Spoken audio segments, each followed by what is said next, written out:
Good morning. Welcome to the Friday edition, the 21st of March 2025 on Good Morning Anambra this morning. My name is Ajuluchuku Okabwe, and this is how we're going to be beginning this edition, talking about bringing you with updates on what's happening in the nationals and then the ABS website. But don't go anywhere. We'll be coming back soon to bring you updates on what we have this morning.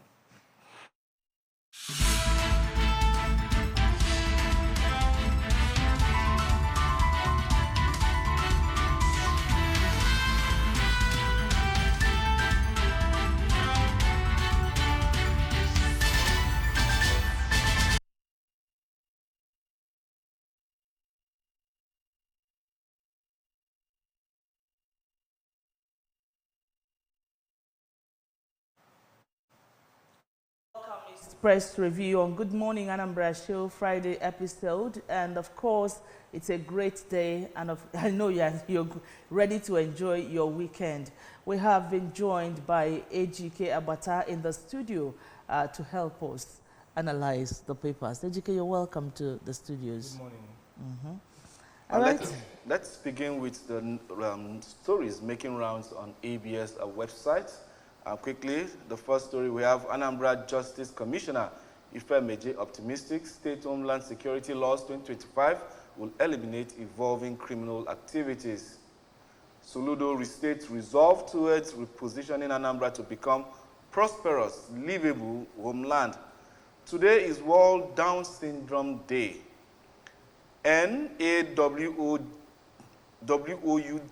WOJ urges women to forge united front to uplift one another.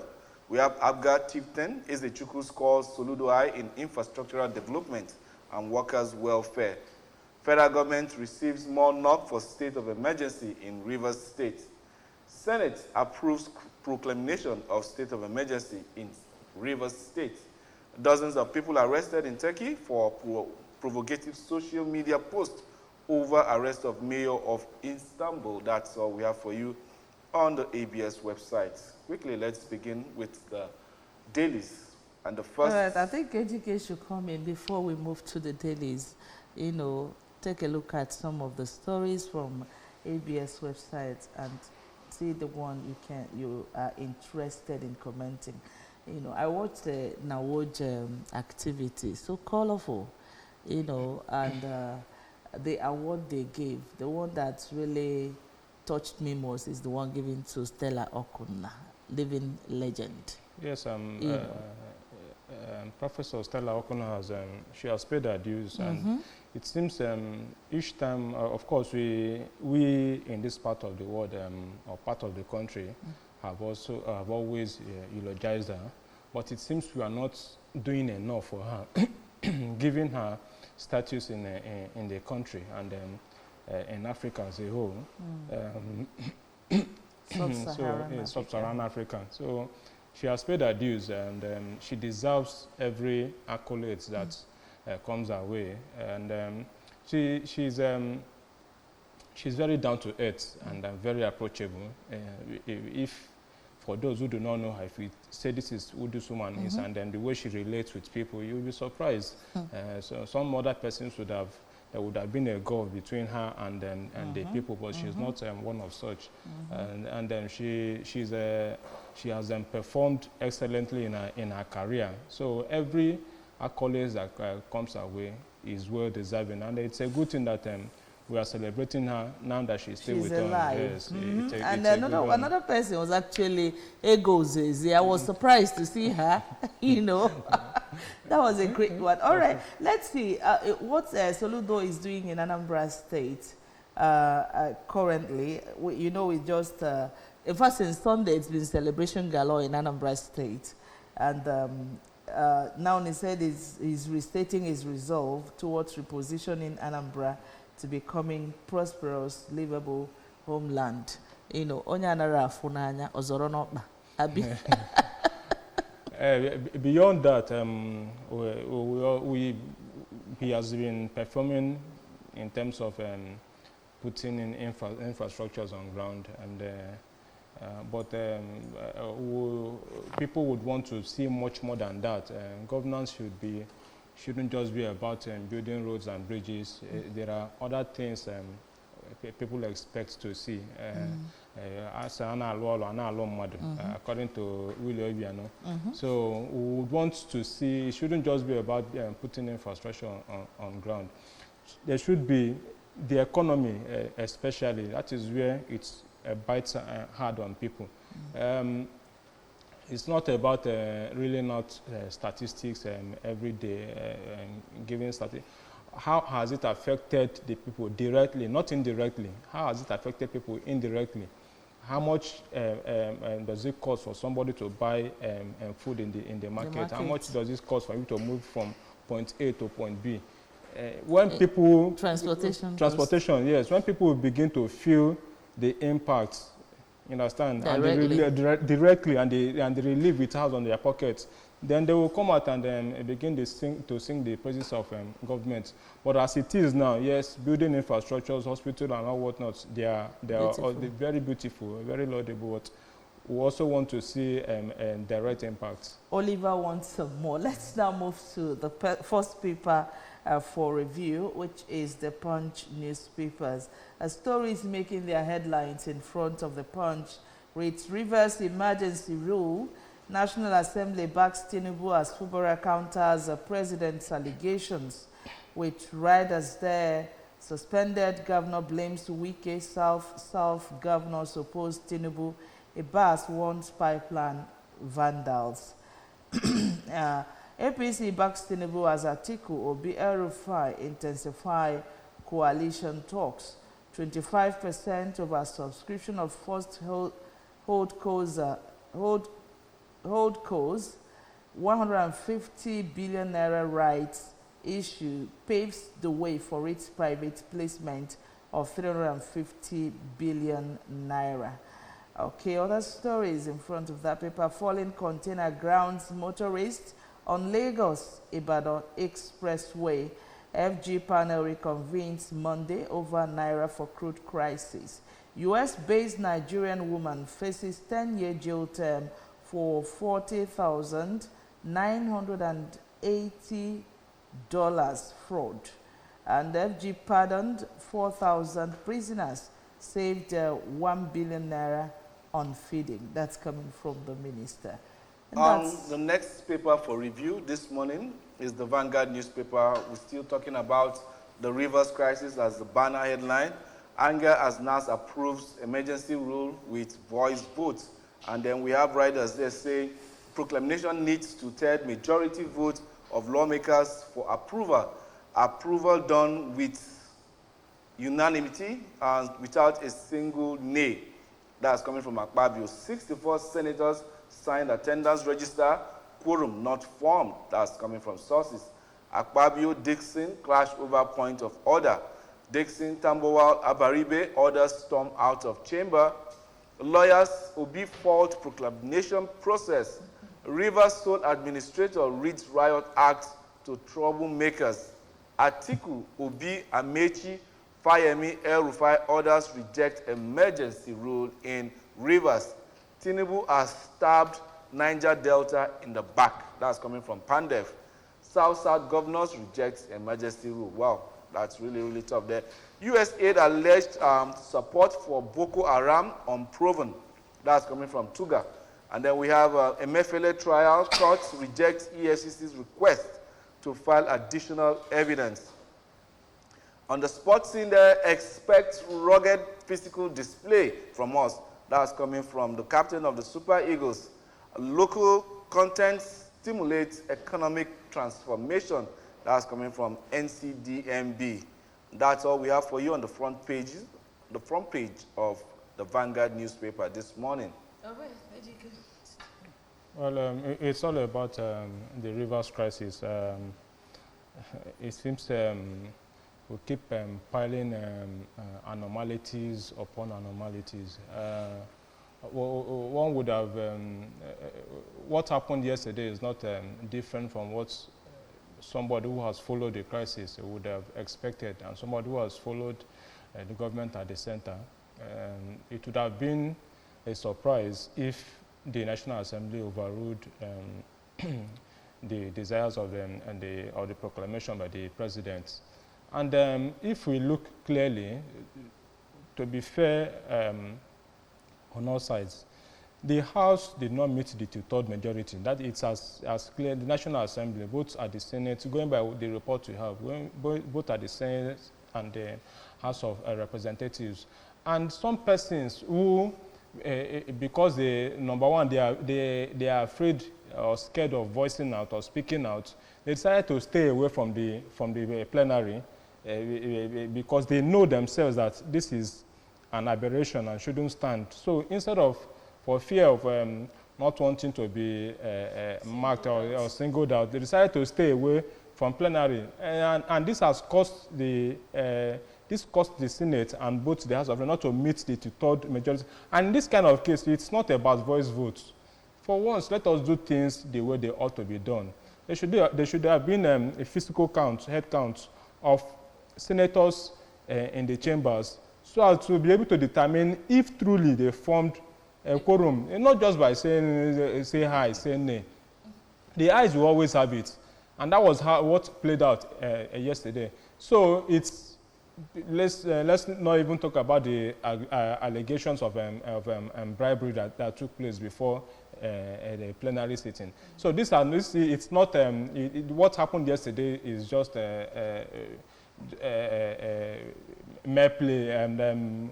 Just for them to, seem as if they followed the process. No, they did not actually follow the process, because using voice votes was an anomaly. It shouldn't have. So there should be a head count so that they will know if truly they made two-thirds of the members in the House. Now, what has been going on in the country?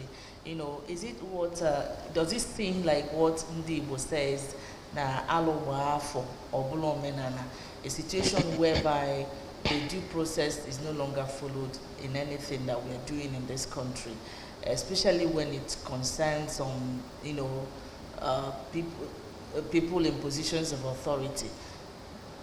When they are supposed to be the people to show example by living by the tenets or laws or regulations that guide the system. Something like this happened during the time of Obasanjo, and the likes of President Tinubu condemned it in totality, saying there was no, it's an attack on the Constitution, and that there shouldn't have been anything like emergency rule. Because even look at it, how would somebody who is elected remove another person who is equally elected? So if something goes wrong in the presidency, we will remove Mr. President. So there's a way we do things. If you put what has happened side by side to what happened in the time of Jonathan, there was emergency rule, but he did not remove the governors in the 3 states in the Northeast. And look at what the exact statement that concerning what is said from Tinubu in 2013.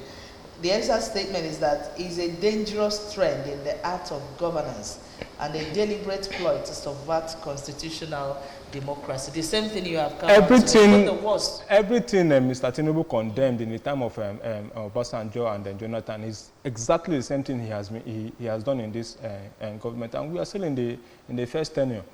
So it's wrong for you to remove a sitting governor who was duly elected. He wasn't appointed. Even Mr. Wike, who was appointed, you didn't even touch him. And everybody is heaping the whole blame on Fubara. It's unfair.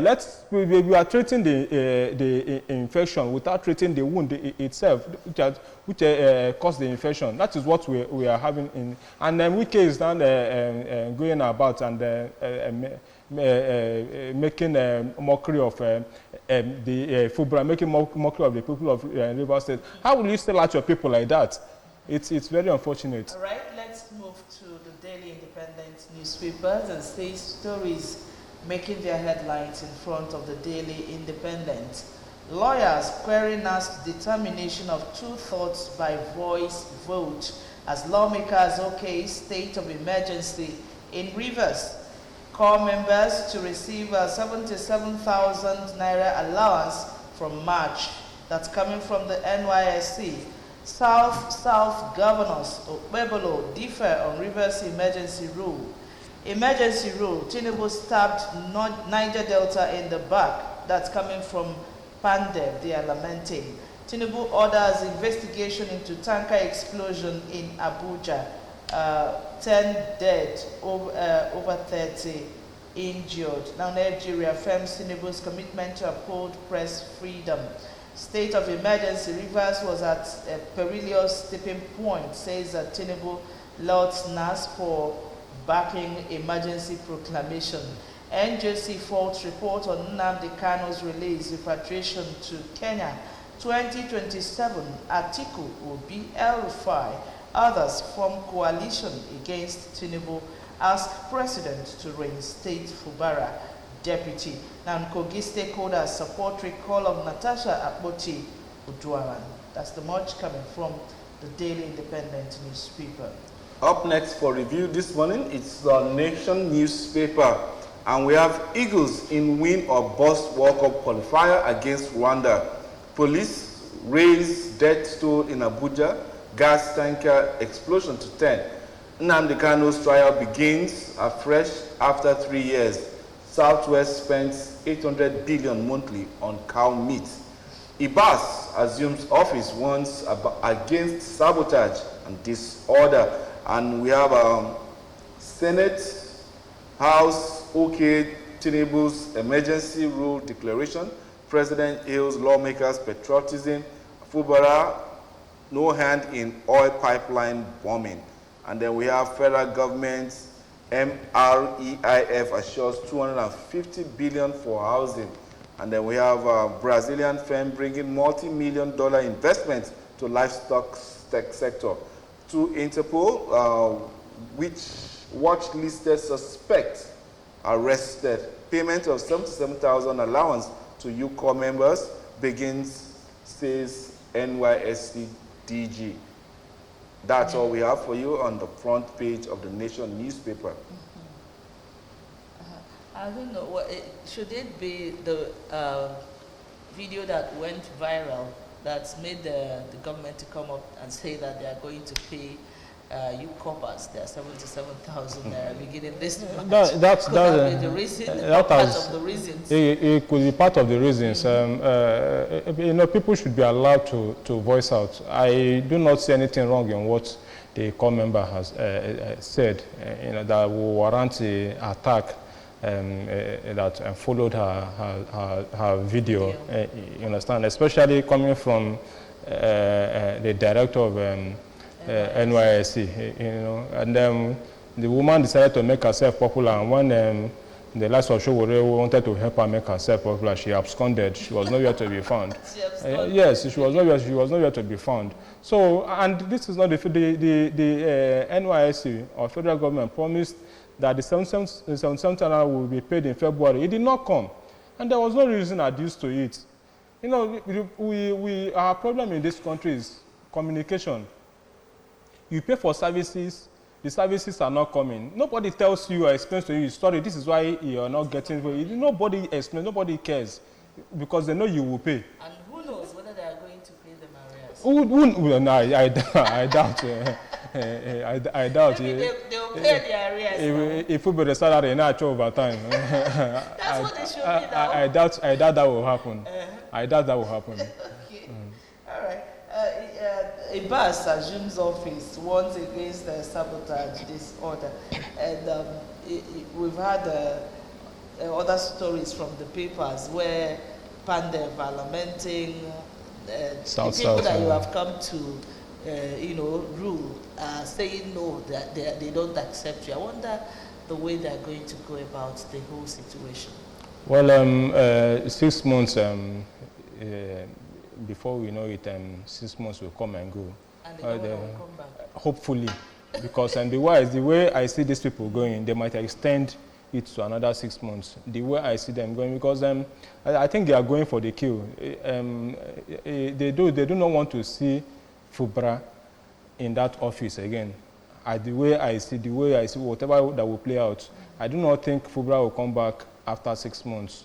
And as for Ibas, I pray he becomes neutral in the whole thing, which might even be difficult because his allegiance is to the APC.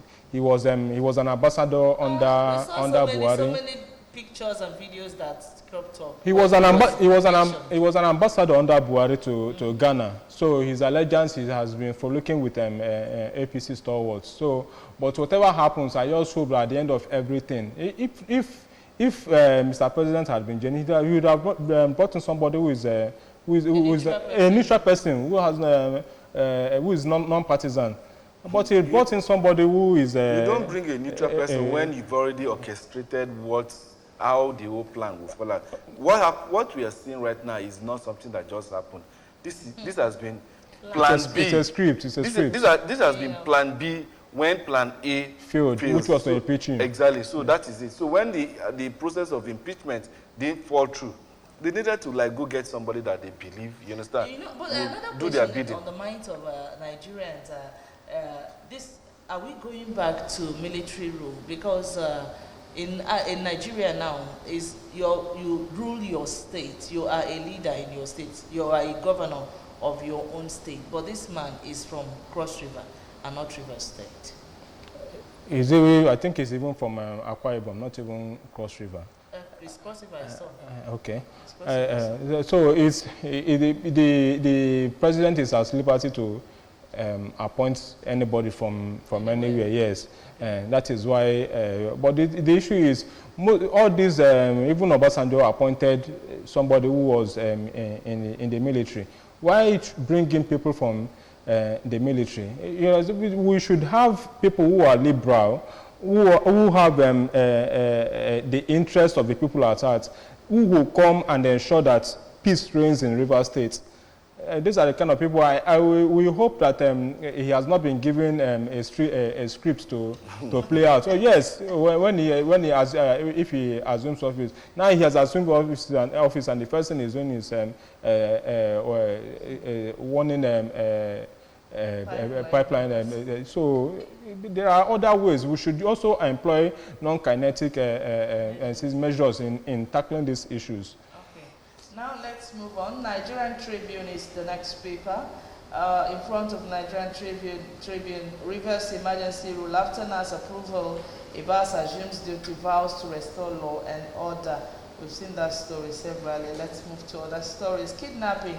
Police deploy intervention squad on Shagamu Benin Expressway.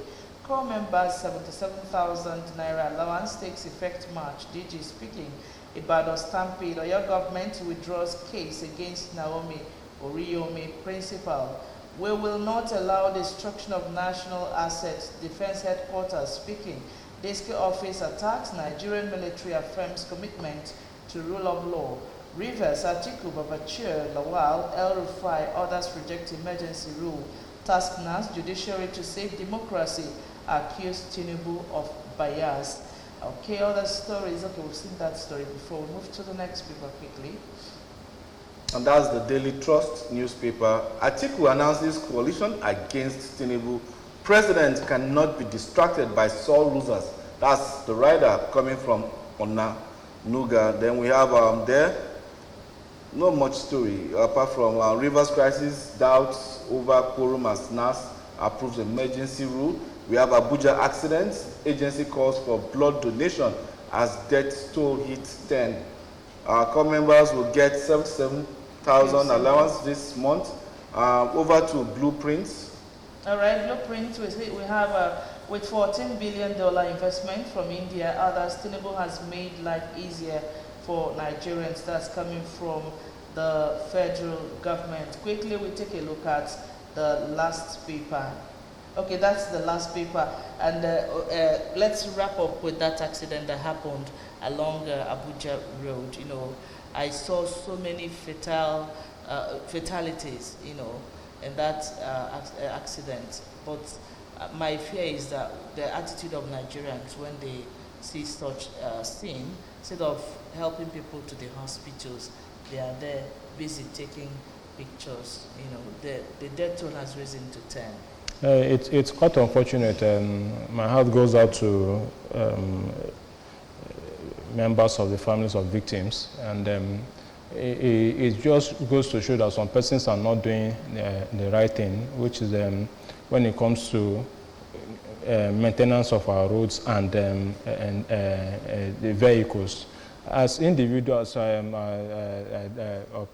vehicle operators, you should be able to know if your vehicle is roadworthy before you apply the road. And you know, it has led to the loss of life, which was unprecedented. It was never expected, and lives have been lost. It caused families.